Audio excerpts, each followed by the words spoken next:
Hi, I'm Clare Dowling. Welcome to episode 2 of the Keep Streets Live podcast, where I've interviewed Director of Keep Streets Live, Chester Weybourne Bingley, who's just returned from a meeting with Westminster City Council and the Westminster Street Performers Association about a new strategy for businesses who complain about a busker. The idea is businesses who complain can get in touch directly with WSPA via an email form, and a rep from WSPA will then go down and assess the situation, and if there is a problem, they will politely try and resolve it with the busker. They will then make a record of the complaint and the outcome. If they can show to Westminster City Council that they are addressing the issues and keep everyone happy, then hopefully a licensing scheme will be avoided altogether. Maybe we could chat about Westminster this week, because that's really exciting. I've just been reading about it online. Yeah, that was a really positive result. So it was, we came out of it. I mean, one of the guys from Westminster sort of said, well, it's as good as it could have been, really, because we've not been sure for a while, really, what's been going on there, what the actual intention was. I mean, that initially when they started dialogue kind of last year, it was, to look at licensing or alternatives. Mm-hmm. And obviously we did kind of present the alternative, and they're completely on board with it. The meeting really on Tuesday was just about kind of how we proceed with the Street Performers Association and how we can deal with the complaint side of things, really. But it's, I said they're completely on board, and it was really just dealing with they're kind of the process of how we deal with complaints and what they could do to support us to make it work. So it was excellent, really. So very happy with it. Yeah, well done. And it's a good idea to have the email submission, so they can just send an email straight to the Westminster Street Performers Association, and somebody will come down if they're available in that area and check out the situation. And then if they need to, they can chat to the busker and try and solve the problem. Yeah, but it's great, and for a number of reasons as well. I mean, firstly, of course, it takes pressure off the council from having to handle the complaints in the first place. And obviously, if we look at regulating the situation ourselves, it makes much more sense for the complaints to be going straight to the people that are there on the ground to help out, rather than it going to the council, who then have to come back to the performers to sort it out. The other thing as well, obviously, is that because in areas like Leicester Square, you've got a relatively high turnover. People are doing kind of 40-minute shows generally. If the council are handling complaints, what that effectively means is that, if someone phones up and complains and then the council have to send somebody down, obviously that process in itself probably takes an hour or so on average. So once they actually get there, the person that the complaint was about in the first place has probably finished their show and moved on.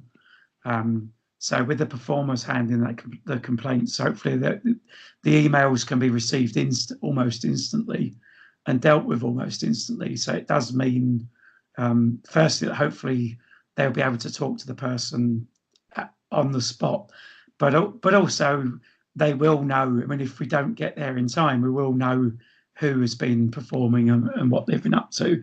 And probably can get some feedback as well from other performers that they're waiting about, so if it's been about volume or something, we can confer amongst ourselves and discuss whether we feel that there's actually been a genuine problem or not. So, it looks, it's a perfect solution, really. It'd be interesting to see kind of how it works on the ground. And obviously part of the success is actually getting people to, making people aware that email line is there to actually approach performers.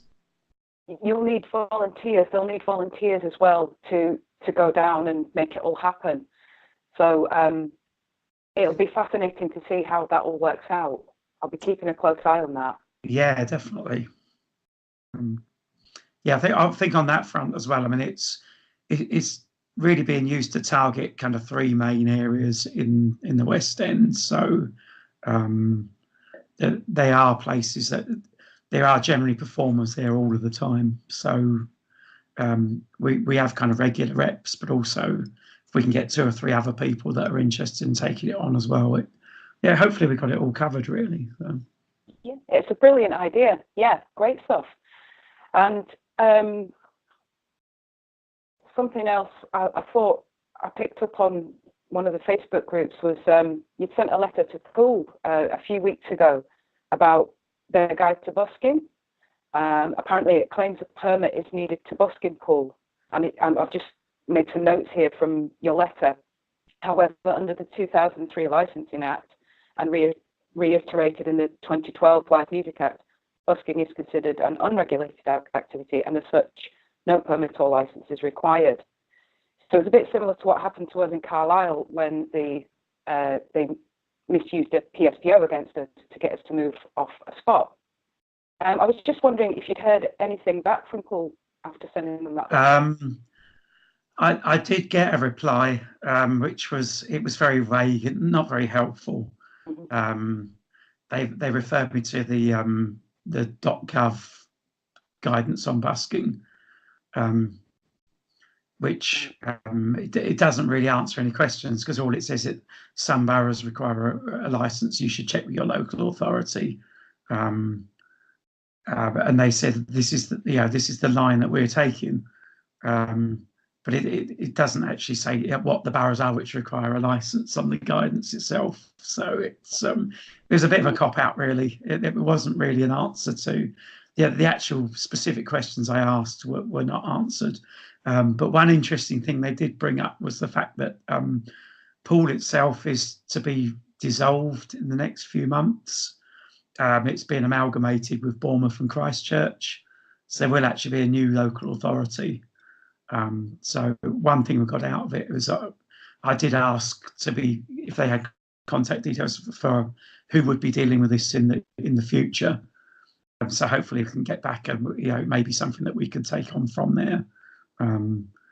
But Poole's been a long-standing problem. Buskers have been having problems there for many years. And what is effectively happened now is just a kind of state of chaos, where the police are not getting involved. They're not assisting buskers who feel they're being harassed. There are private security firms as well that are actually working within private shopping centres that are trying to move on buskers as well. It's very much a case of everybody just kind of holding their hands up and not getting involved with what the others are doing. So it may be a case that if we can get a bit of coherence there and stop all the mixed messages, it may be a situation that can be sorted out quite simply, again, with a bit of communication. And everybody just knowing what their actual roles are and what the law is and what their kind of rights and responsibilities are. So, I think fingers crossed it's something that we can look at and maybe get sorted out during sometime the rest of the year. Yeah, definitely. There's a lot of misinformation out there. I think, and for some of these people working in local authorities, they don't necessarily know the laws. So it's great if you can get a dialogue going, like we've done up in Carlisle, and like Keep Streets Live have done in lots of other places as well, so that people know what the law is, and it's far better for everyone. Yeah, definitely. Would you like to tell us a little bit about your role? You're a director for Keep Streets Live, and what are Keep Streets Live? What's Keep Streets Live about? Can you tell us, please? Keep Streets Live is we're a non-profit organisation. We're a company. We're not a charity. We work to preserve public access to public spaces for primarily for performance purposes, for arts and music and related street performance, but also in a wider context as well. We've been involved with campaigns to protect the homeless and protect general rights of the public to use their high streets. Yeah, brilliant. And you have a fantastic website, keepstreetslive.com, with a brilliant resource section for buskers. So if buskers need any help, they can go onto the website and check out the resource section there. Yeah, that's right. We've also got links through. Tried to tie in with other organisations that may have similar aims. We sometimes do coincide. So organisations like the Manifesto Club, who are dealing with kind of hyper-regulation of public spaces. We've also looked at developing links with the skateboarding community, like I said, homeless organisations working with the homeless, people like Liberty that are working to protect freedom of speech and association and so on as well. So it's, like I say, that in that wider context, it's kind of a large coalition of organisations really that we're involved with. And that's fantastic. And Keep Streets Live have also started doing some crowdfunding themselves now with Patreon, patreon.com/Keep Streets Live. That's right, yeah. And I noticed you've got a PayPal set up now, which is great. That's paypal.me/Keep Streets Live. Keep Streets Live, that's right, yeah. Fantastic. You can also use contact@keepstreetslive.com for donations, or obviously any other correspondence. Brilliant. Thanks, Chester. And what have you got coming up yourself, gig-wise? Are you going over? Personally, yeah, I'm just on my way. On Tuesday, I'm leaving the UK for a month or so, touring in Germany, but mostly Germany. So quite a lot of Irish pubs, obviously with St. Patrick's Day coming up. There's a bit of a kind of St. Patrick's / Irish theme going on. So yeah, it's always good. It's a good country to tour. People like their live music. So looking forward to it. Oh, that's lovely. Is there anywhere people can check out your music online and have a listen, maybe buy a copy of your album? Yes, I'm in all the kind of major outlets, so iTunes, Spotify, Amazon, Google, all those kind of things. Right.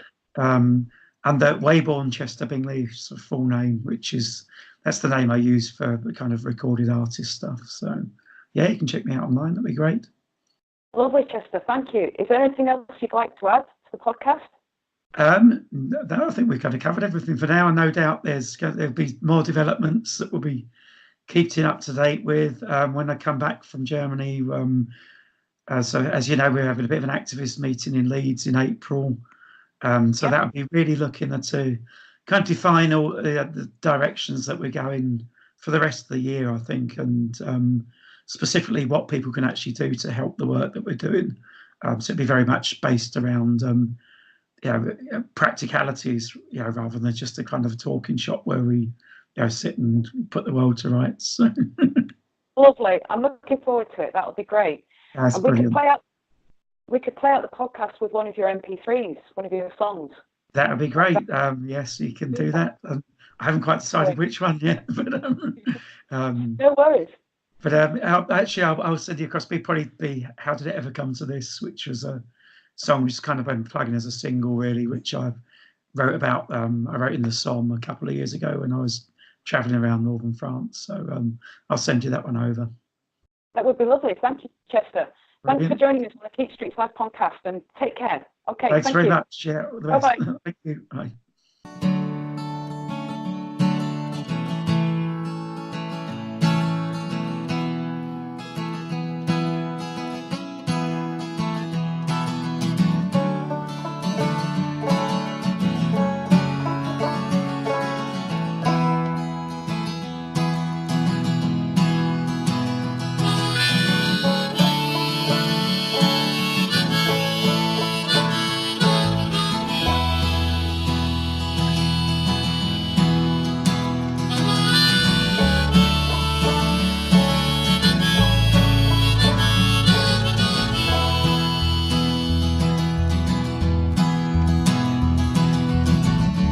Here's the whistle blow. How did it ever come to this?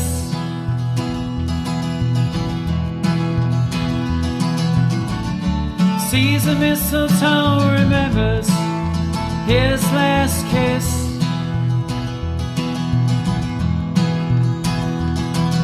It's 1917, a February day. And the white cliffs of Dover seem so very, very far away. Stuck in this bloody field, the carnage all around. And the bodies lie so deep, the can barely see the ground.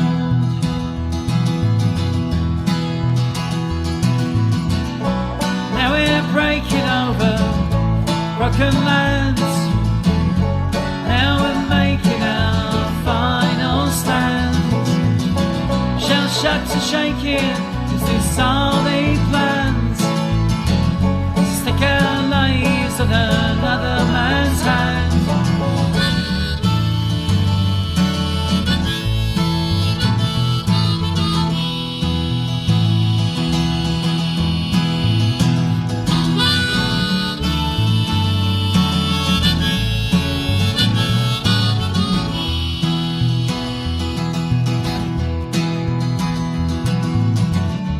Sense of victory was something never would possess. They carved his name in history alongside all the rest. Now in that bloody field you can barely hear a sound.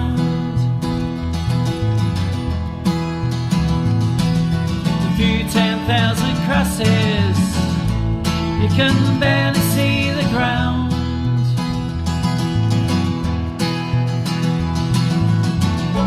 Now we're breaking over broken lands.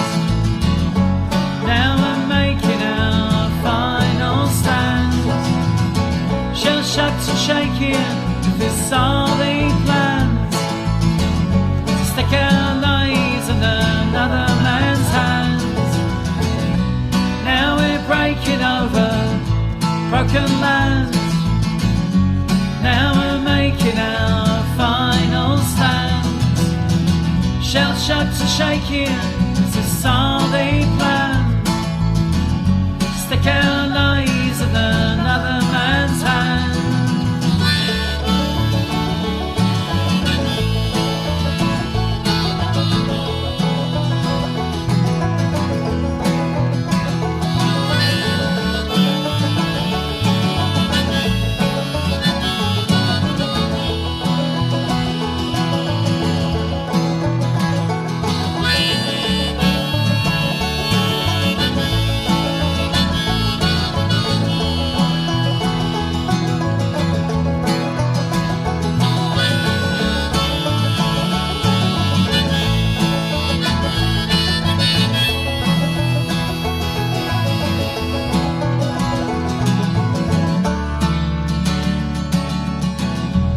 How did it ever come to this?